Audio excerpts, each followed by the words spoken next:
और बाद में कई बार दोहराया कि 2026 तक, मार्च 2026 तक हम माओवादियों को खत्म कर देंगे।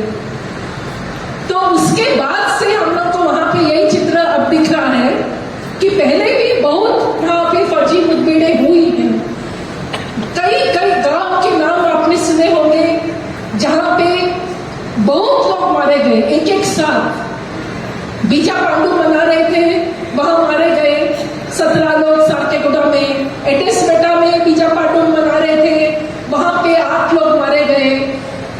टाडमेटला में मारे गए। ऐसे ऐसे करके अनेक गांव हैं जहां पे भारी संख्या में लोग मरते आए। अब हम जनवरी 2024 से जो देख रहे हैं वो ये देख रहे हैं कि पूरा समय वहां पे फर्जी मुठभेड़ वहां पे हो रही है।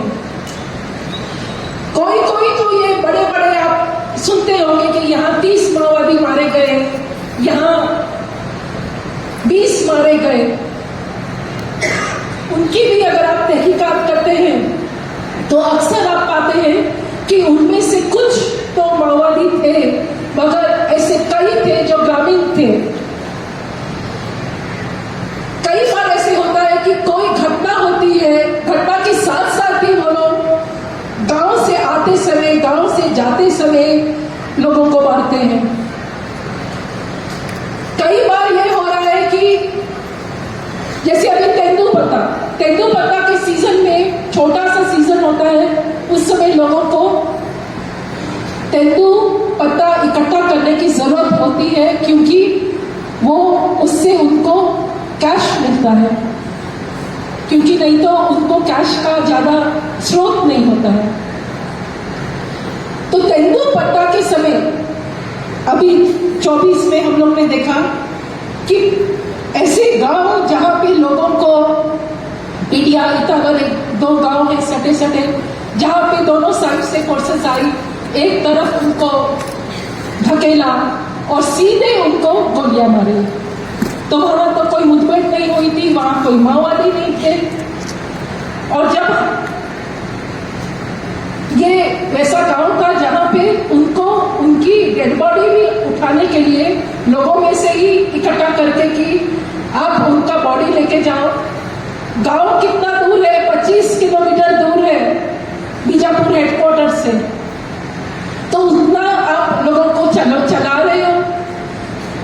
और जब हम बीजापुर पहुंचे तो देखे कि पूरे का पूरा इतावर गांव, पूरा पीडिया गांव पहुंचा हुआ है, क्योंकि साथ में वो बहुत भारी संख्या में लोगों को लाए हुए हैं और लोग पता कर रहे हैं कि हमारा आदमी मरे में है कि जेल वालों में है।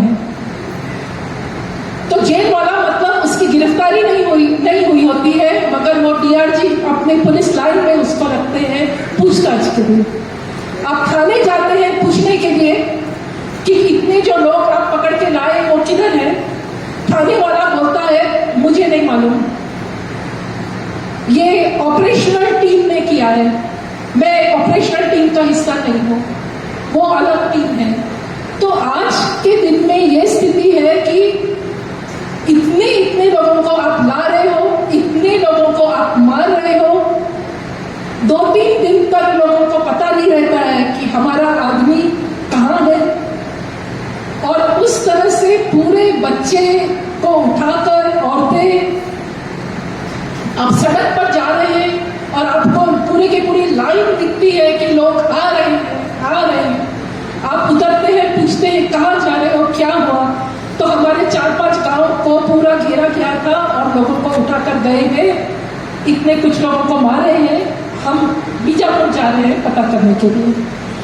तो जैसे मैंने ये बीजापुर का बताया, वैसे ही दंतेवाड़ा, वैसे ही सुकमा, वैसे ही नारायणपुर, इस तरह से सभी जगह इसी तरह का सुनने में आ रहा है। और अभी भी मतलब जनवरी के भी कई किस्से हैं, अभी आपको मैं बता सकती हूँ। अभी कोरछोली करके एक गांव जहाँ पे कोरछोली और तोड़का, वहां पे भी इसी तरह सुबह फोर्स आई और फोर्स ने चारों तरफ से घेरा। वहां पे जो उनका एक पहाड़ था, तोले पहाड़ी की तरफ उनको खदेड़ा और वहां पे फोर्स पहले से बैठी हुई थी और उस फोर्स ने उनको उन पर गोली चलाई। तो ये तो क्या है, ये तो एम्बुश है। तो जिस तरह का पहले एम्बुश आप मतलब माओवादी पुलिस के लिए लगा के बैठते होंगे या पुलिस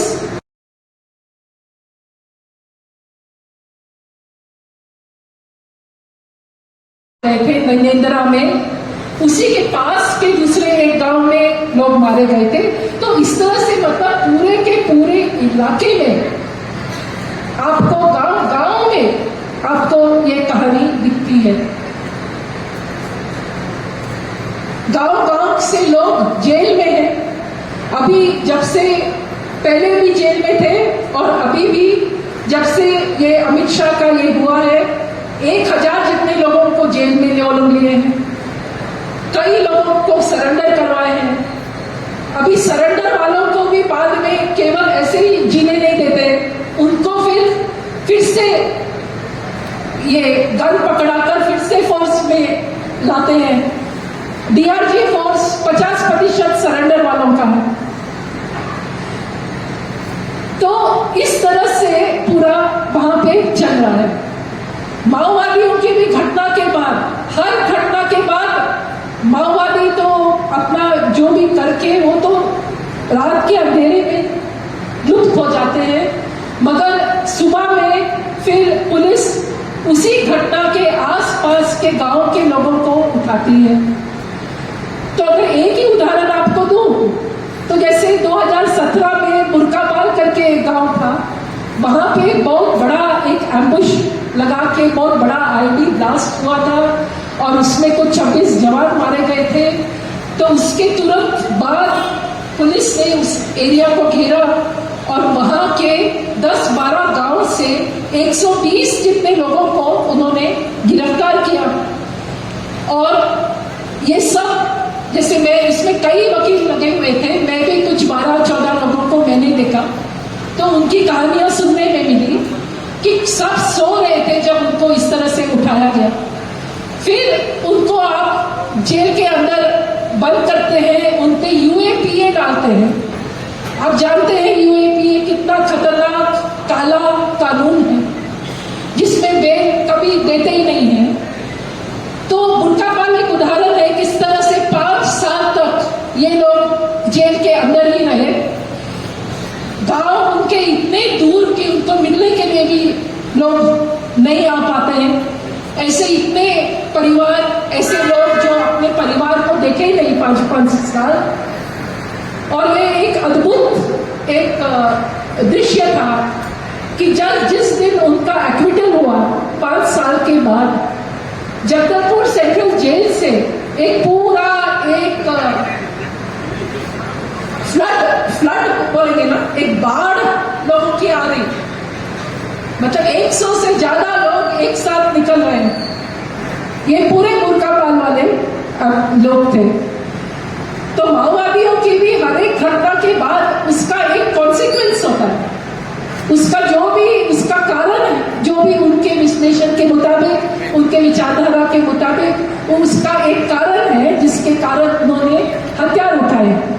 मगर एक बार आप हथियारबंद कार्यवाही करते हैं तो उसका एक कॉन्सिक्वेंस भी होता है, उसका एक असर पड़ता है, उसकी एक सजा होती है। तो ये सब वहां पे पूरा समय ये हो रहा है। आते हैं ऐसे कई इलाके हैं जहां पे जो मैंने आपको बोला वहां सैन्यकरण बहुत हो रहा है, बहुत मिलिटराइजेशन हो रहा है। हर 3-5 किलोमीटर में एक कैंप है।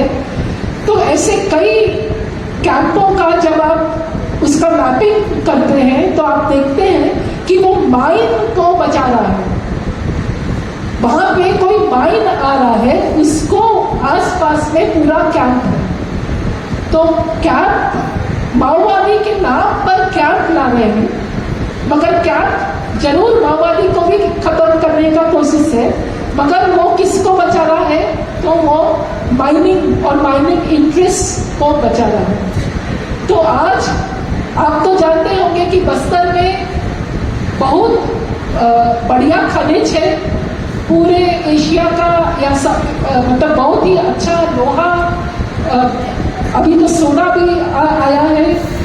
इस तरह से खनिज, बहुत तरह तरह का वहाँ पे खनिज है और सभी प्राइवेट कॉर्पोरेट्स की उस पर नजर है। और आज के दिन में भी बहुत प्राइवेट कॉर्पोरेट्स आ चुके हैं। तो कोई लोग ये भी बोल रहे थे कि ये मार्च 26 का जो डेडलाइन है, ये पूरे यहाँ से माओवादी को खत्म करने का, वो एक्चुअली अदानी को वो बेलाडीला में जो एनएमडीसी के लिए जो माइन अभी तक चल रही थी, वो पहाड़ सुनने में आ रहा है कि उसमें से अब लोहा खत्म हो गया है। अब दूसरा अगर खुलेगा तो उसको अदानी को देने की बात है, ऐसा कहीं अंदर अंदर से सुनने में आ रहा है। तो ये मतलब पूरा सुनने में, ये देखने में अब यही फिर समझ में आ रहा है कि आप कॉर्पोरेट को लाने के लिए आप किस तरह से माओवादी के नाम पर आप पूरे के पूरे आदिवासी लोगों को, चाहे वो ये 5th शेड्यूल एरिया है, फिर भी कोई आपको रूल ऑफ लॉ का कुछ नहीं पड़ा है। आप पूरा समय रूल ऑफ लॉ तोड़ते हैं और आप उनको पूरी तरह से एक जैसे गाजा में हमस के नाम पर किस तरह से पूरे के पूरे गाजा में 40,000 जितने लोगों को मारा गया, उसी तरह यहाँ पे भी माओवादी के नाम पे पूरे आदिवासियों को खत्म करने की यहाँ पे पूरी बात चल रही है। उनका है, उनके पास ही सब कुछ ये पूरी चीजें हैं। एक तरफ माओवादी जरूर लड़ रहे हैं, मगर माओवादियों पर भी एक तो प्रहार बहुत है, वो भी मारे जा रहे हैं और उनके भी क्या बोलते हैं एक्शन से भी बहुत तरह तरह के वहाँ पे दिक्कतें भी दिखती है ग्राउंड पर। और जो वहाँ का आदिवासी समाज है, वो आदिवासी समाज वहाँ पे कांग्रेस और बीजेपी, वहाँ दो ही पार्टी है, तो इस पे बटा हुआ है। सर्व आदिवासी समाज नाम का एक संगठन है, मगर वो पूरी तरह से, वो कभी कुछ घटना घटता है तो जरूर जाता है, जांच करता है, कुछ बयान देता है, पर फिर कुछ नहीं।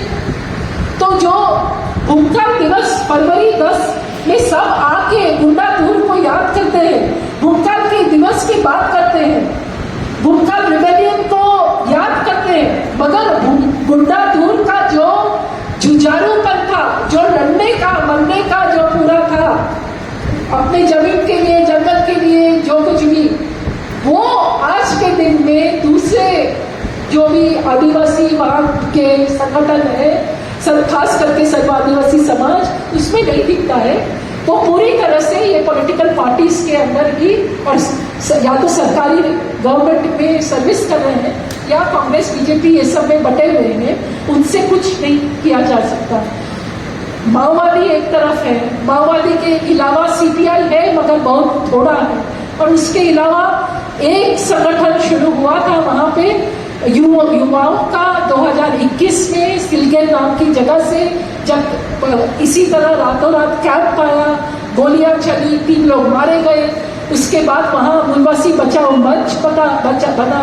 युवाओं का जो सर्वाजुलूम के टाइम में छोटे बच्चे थे, वो बड़े हुए के देखे क्या क्या हो रहा है, और वो पढ़े लिखे थे, तो उन्होंने मूलवासी बचाओ मंच बनाया, जिसको अभी अक्टूबर 30 को उसको भी बैन कर दिया है। और इसके पहले हालांकि 21 और 24 तक पूरे बस्तर में अनेक जगहों में उन्होंने धरना, रैली, पूरा समय वो लोग कर रहे थे, पैसा कानून अमल करो, फॉरेस्ट राइट्स एक्ट, वो पूरे कानून की ही बात कर रहे थे, मगर उनको भी सरकार ने नजरअंदाज किया, उनको बैन किया। तो आप सोचिए, अगर एक तरफ सरकार को हथियारबंद संघर्ष नहीं चाहिए, तो आप जो बिना हथियार का जो लड़ रहा है, जो संगठन खुले ओपन एंड डेमोक्रेटिक मीन्स से लड़ रहा है, उसको भी आप सुनते नहीं है, उसके लीडर को आप जेल डालते हैं। तकरीबन 60 जितने मूलवासी बचाओ मंच के युवाओं आज जेल में हैं। कल भी उसके अध्यक्ष रघु मीडिया भी तो कल ही जेल हुई है, एनआईए उसको जेल में लेकर गया है। तो और उसको माओइस्ट का फ्रंट बताकर उसको मुंह बंद कर रहे हैं। तो बहुत ही गंभीर स्थिति बन गई है। और बीजेपी और कांग्रेस में हमको बस्तर में बहुत अंतर नहीं दिखता है।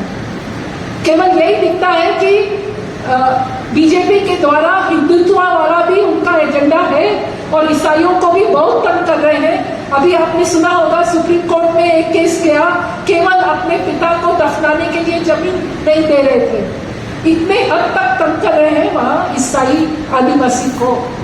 तो वो बीजेपी करती है, वो कांग्रेस के लोग नहीं करते हैं और उनके मैनिफेस्टो में, आइडियोलॉजी में हमने देखा कि हजारों की संख्या में लोग निकलते हैं, हजारों की संख्या में बच्चों को लेकर अपना वो चूल्हा बनाने के लिए अपना चावल लेकर सर्दी में बारिश में निकलते हैं, धरना देते हैं, रैली देते हैं, मगर उनको नेतृत्व करने वाले लोग नहीं है, उनको लीड करने वाले लोग नहीं है। क्योंकि माओवादियों का ऊपर का वैसे अंडरग्राउंड है, ऊपर वाला संगठन, इसीलिए वो मूलवासी बचाओ मंच को फ्रंट ऑर्गेनाइजेशन करते हैं। तो आज के दिन में मुझे खुद ऐसा लगता है कि जन आंदोलनों की भी एक भूमिका है।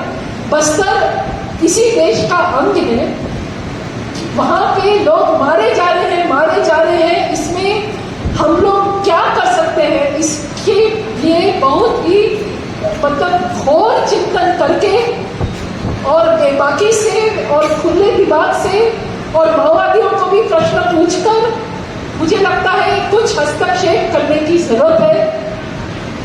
यही मेरी उम्मीद है। धन्यवाद।